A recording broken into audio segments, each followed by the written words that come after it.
ओम पूर्णमदः पूर्णमिदं पूर्णात् पूर्णमधु उच्यते पूर्णस्य पूर्णमादाय पूर्णमेवावशिष्यते।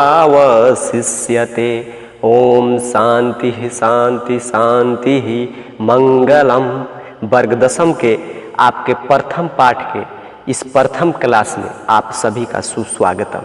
आज हम लोग कक्षा 10 की संस्कृत पढ़ने वाले हैं और आप जानते हैं कक्षा 10 में संस्कृत का पहला पाठ मंगलम है और मंगलम में उपनिषद से कुछ श्लोकों की चर्चा की गई है और ये श्लोक ये पाठ आपके परीक्षा के लिए महत्वपूर्ण है ही। इनके साथ साथ ये हमारे अंदर एक शांत चित्त होकर उस परम सत्ता के प्रति जानने की श्रद्धा उत्पन्न करता है, एक परम सत्य के प्रति परम सत्य की खोज की ओर हमें प्रेरित करता है। और अब आप सोचिएगा कि अभी तो हम पर सांसारिक जीवन में उलझे हुए हैं, तो इस पाठ की क्या उपयोगिता है? बिल्कुल उपयोगिता है, परीक्षा के दृष्टिकोण से तो है ही। साथ ही साथ आप वर्ग दशम के विद्यार्थी हैं तो आप इतना समझदार हो चुके हैं कि इन सब बातों को आप समझ पाएँ। तो आइए आज की इस कक्षा की शुरुआत करते हैं। मैंने भले ही आपसे कहा कि मंगलम पाठ को लेकर हमारा यह पहला क्लास है, लेकिन वर्ग दशम के संस्कृत को लेकर यह दूसरा चर्चा है, क्योंकि मैं बहुत बार आपसे स्पष्ट कर चुका हूं कि वर्ग दशम में यानी 10वीं कक्षा की मैं पढ़ाता नहीं हूं, मैं आपको तैयारी कराता हूं। पढ़ने और तैयारी करने में बड़ा अंतर होता है। तैयारी का मतलब होता है पढ़ाई तो करते हैं, उसके साथ साथ सिलेबस को समझना और उसके पाठ्यक्रम को समझना और कैसे कैसे क्वेश्चन पूछे गए हैं, प्रश्न का क्या पैटर्न रखा है, क्या ट्रेंड रहा है, उसको समझना। तो पहले क्लास में मैंने आपको समझाया था सबसे जरूरी वही कक्षा होता है कि उसमें समझिए कि आप जो पढ़ रहे हैं उससे कैसे प्रश्न आएंगे, क्या तैयारी की रणनीति हो कि आप संस्कृत में 100 में 100 स्कोर कर पाएँ।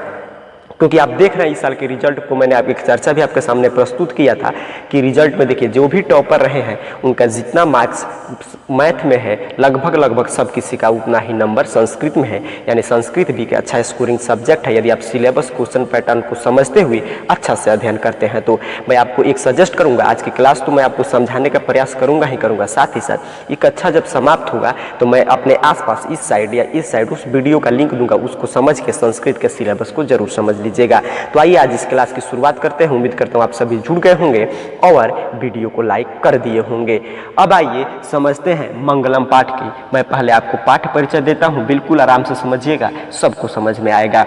मंगलम पाठ की पाठ परिचय की बात करें तो इस पाठ में 5 श्लोक लिया गया है जो विभिन्न 4 उपनिषदों से संकलित है। 4 उपनिषद से कैसे आगे हम बात करेंगे। एक उपनिषद से आपके इस चैप्टर में 2 श्लोक लिए गए हैं। तो मंगलम पाठ में उपनिषद से श्लोक लिया गया है और इन्हें पढ़ने से मैंने पहले ही आपको बताया कि परम सत्ता, कहिए सर परम सत्ता क्या है, तो देखिएगा ध्यान से समझिएगा इस बात को। परम सत्ता क्या है, विषय को जितना ही समझिएगा उतना ही विषय आसान होगा। परम सत्ता का मतलब आप ईश्वर को भले ही मानते हो या नहीं मानते हो, लेकिन कुछ न कुछ इस दुनिया में संचालित है। यदि आप क्यों, हर प्रश्न में क्यों, मानव यहाँ पे क्यों आया, मानव का क्या उद्देश्य है, विभिन्न प्रकार के पशु पंछी को क्यों बनाया गया, उनका क्या उद्देश्य है, हमारे जीवन का अंतिम उद्देश्य क्या है, इन सभी प्रश्नों पे यदि आप विचार करते जाइएगा तो एक जगह आपको ऐसा अनुभूति होगा कि कुछ तो कुछ है। भले ही हम गॉड को नहीं मानते हो, भले ही हम ईश्वर को नहीं मानते हो, अलग बात है,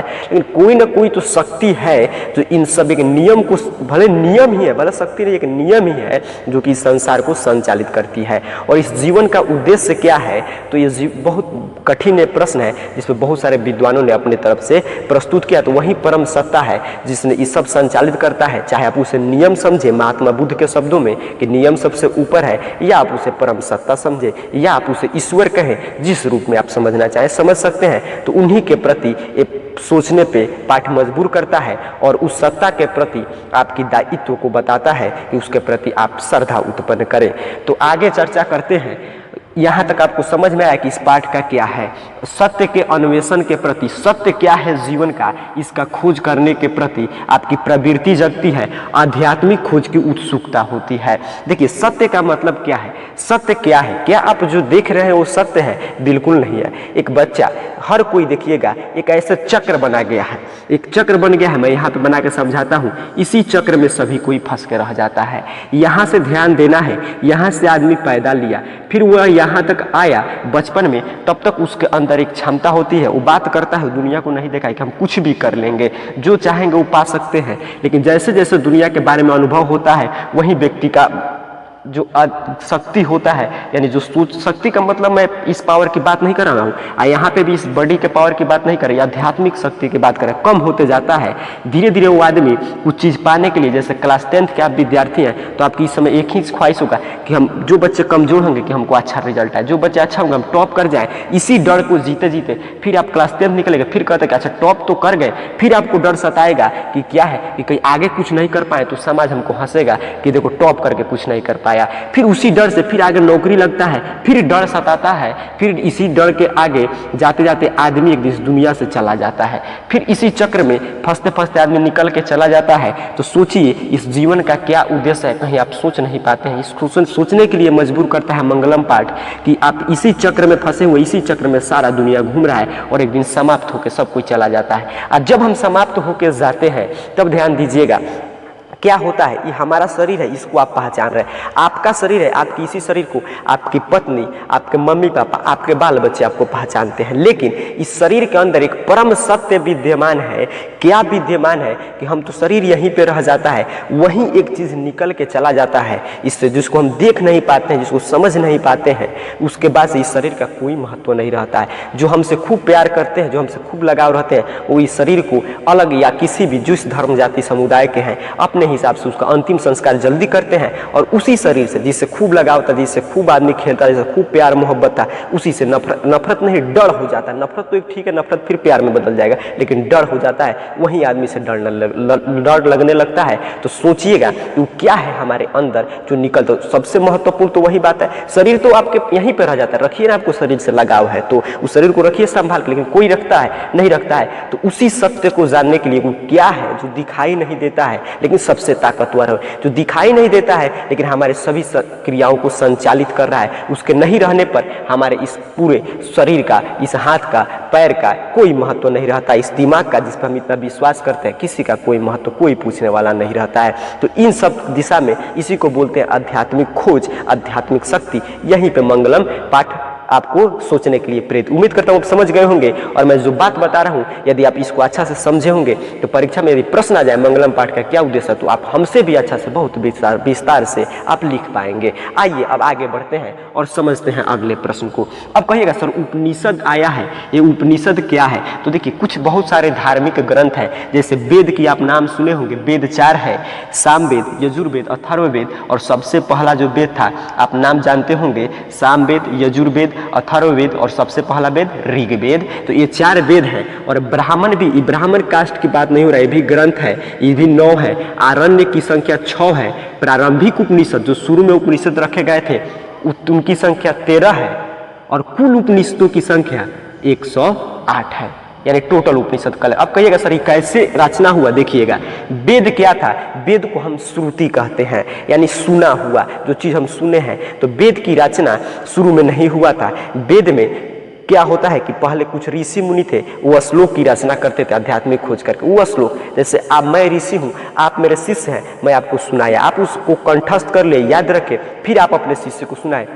इसी तरह इसको याद रखा जाता था, इसी पैटर्न पे चला। लेकिन अब सोचिए मैं कितना हूँ अपने हिसाब से समझाऊंगा, आप थोड़ा सा कुछ भूलिएगा, ऐसे वेद में त्रुटि होता था। तो आगे चल के उस वेद की रचना हुआ, 4 वेदों के रूप में उसको संकलित किया गया। तो इसीलिए वेद को श्रुति कहते हैं। आपने समझा होगा इसको क्या कहते हैं, वेद को श्रुति यानी सुना हुआ। उसके आगे रचना होती है ब्राह्मण की, फिर आरण्य की, फिर उपनिषद की। उपनिषद का अर्थ होता है कि यहाँ पे देखिएगा उपनिषद 2 शब्दों से मिलकर बना है। उपनिषद, उप मतलब नजदीक, निषद मीन्स उपदेश, यानी गुरु के समीप बैठकर उपदेश सुनना। उपनिषद का मतलब है कि गुरु के आप सभी बैठकर शांतचित्त होकर आध्यात्मिक उपदेश को सुनना, शांतचित्त होकर अविद्यानाशक, पाप विमुक्ति तथा ब्रह्म ज्ञान संबंधी जो सद्ज्ञान सुनते हैं उसे ही उपनिषद कहा जाता है। यानी गुरु के समीप बैठना इसका शाब्दिक अर्थ है।